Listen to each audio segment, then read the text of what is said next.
Hello, everyone. I hope that you are having a great month, the month of September. How interesting. One thing that I do want to share with you guys right now, Mars is in retrograde. So the energy of this is, I believe it started on the 8th of September or the 9th.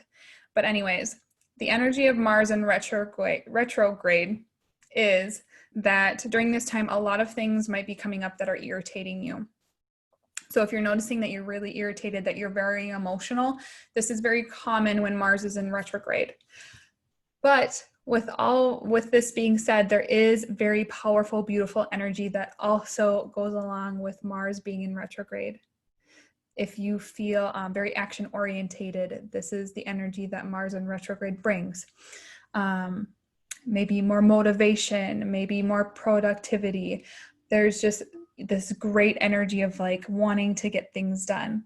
So honoring both of these feelings if you are feeling that. So Mars in retrograde, I wanted to share that with you quick.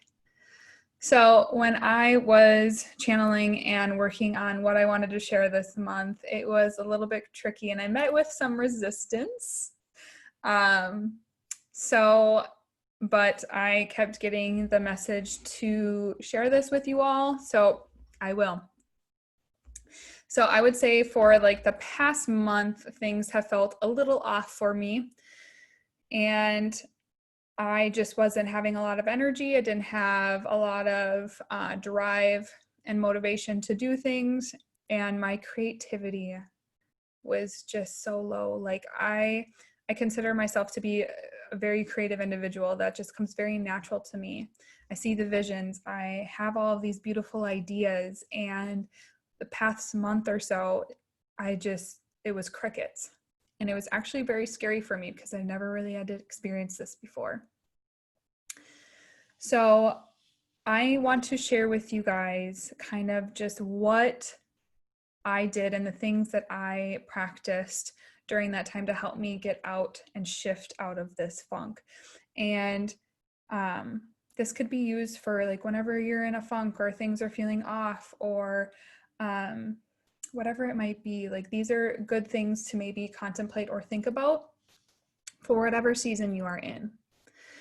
So the first thing that I did that was very helpful for me was to just be honest with how I was feeling.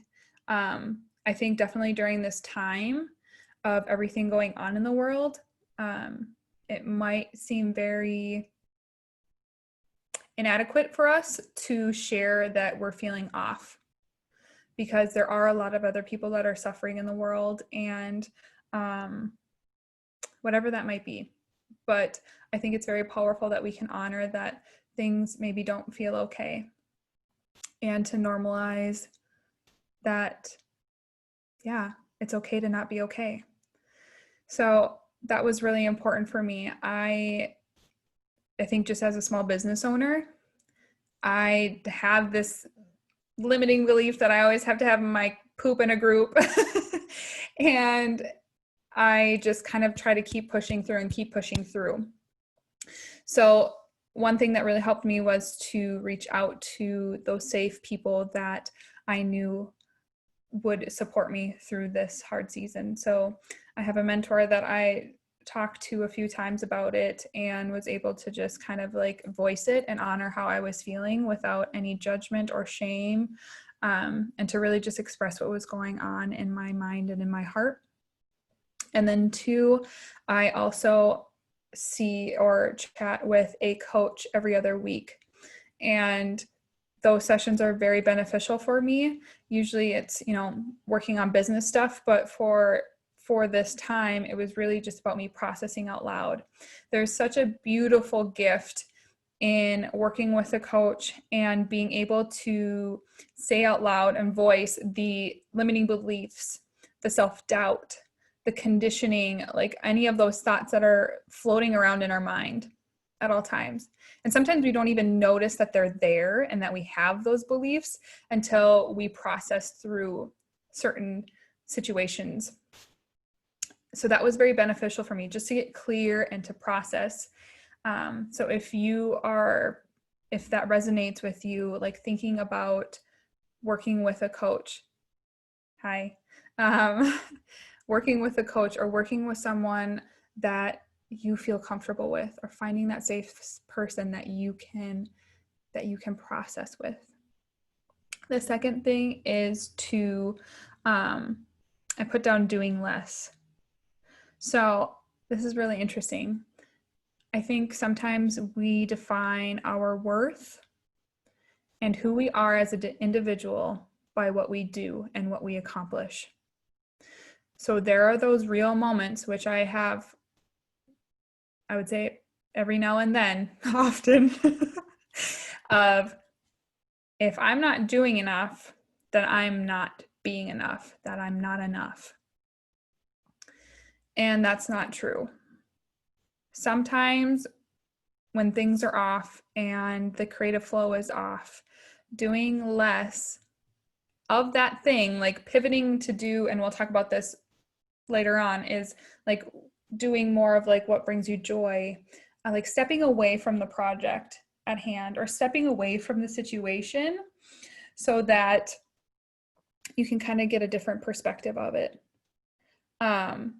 Also, if we just like try to force something, it's almost like we're suffocating it, in the sense of sometimes you just can't force something to happen. You have to just allow it to happen organically. So that was something I really had to contemplate and think about, stepping away from those projects, but also like still doing my practices, still showing up, right? Like we can't wait for motivation to happen. So it's like this balance between like still being diligent and doing the work and showing up, but and doing the self-care, but not forcing it to happen, like maybe thinking about it in a different way. The third thing is to get quiet. There's this beautiful, I don't know if it was a quote or if it was just a thought that I heard on a podcast, and someone had said, prayer is our way of talking to God. So God, universe, source, whatever higher power you believe in. And meditation is what allows God to talk to us. And that kind of like clicked for me, right? Like, yes, we pray and we talk to God, but do we really give time for God to talk to us? So finding those moments of stillness, maybe it's going for a walk out in nature, just walk wherever we can. Maybe it's, sitting down and meditating. Maybe it's doing channeling work. Maybe it's doing a yoga flow, having those moments of stillness where you can allow God, universe, source to flow through you and to speak to you. The last thing that I have is self-care and joy. So during those moments of feeling like I was in a funk and things were just off, I was doing more self-care, and I noticed myself bumping up against it because it was kind of like, well, because I usually I treat myself to those things, especially when things are going good, right? It's very interesting. And I've talked to people about this too, of using it as like a treat. And so in those moments where I wasn't doing much, I was like, well, who am I to like go and get a massage if I'm not actually doing the work that I want to be doing or should be doing. And I had to kind of like give myself a little pep talk, like, no. You are worthy of going and getting a massage. You are worthy of that no matter what it is that you do or don't do. Like doing those self-care things are so important for us to feel vitality, to feel energized, to be healthy. We are worthy of that at all times in our life. So it's not just when we are on and when we are doing all the things and accomplishing so much. No, it's all times. And it's more important for us to do those things, especially when we are feeling low and not well or in a funk. But yes, it is still good to do those things when things are well, like that preventative work, and to balance your energy, and so that you can have that optimal performance and energy. So self-care is a must. Sometimes that's just simply making a face mask, right? Or it's taking a long bath or a long shower, using some essential oils, or maybe it's treating you or not treating yourself, like buying the organic juice at the store, or making this beautiful hearty salad that's just going to nurture your body. Gosh, like that's self-care in itself. Like self-care is such a beautiful practice to do every single day, because you are worthy of it every single day. And it doesn't have to be the same thing. It can be these simple little things that you choose to do to just love yourself. And joy. So I remember in a yoga teacher training, there was a yoga teacher that was talking about having the essence, or like the mindset of a child. And that really came through for me during this funk. There was a moment where Brian and I were outside, and in our neighborhood, there's this little boy, and he was outside, and we were leaving to get into the car, and all of a sudden he screamed. And Brian and I initially were like, oh gosh, is he okay? And all of a sudden he's like, daddy, daddy, daddy, look. And he's pointing up into the sky.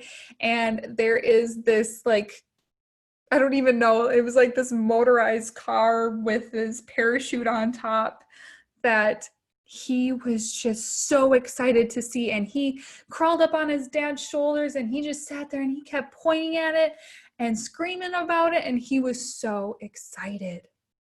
He was so joyful. And we got in the car, and I just looked at Brian, and I was like, gosh, how amazing is it that kids, like, they are so joyful about the smallest, simplest things. And it makes sense for us as adults to maybe not see the magic in something like that, because we've seen it before. That we've been on this earth longer, and we've seen things more than once. And so we begin to not see the beauty and the magic in these simple things. For example, like just the tree, like looking at a tree and seeing the beauty of it, and just how crazy it is, right?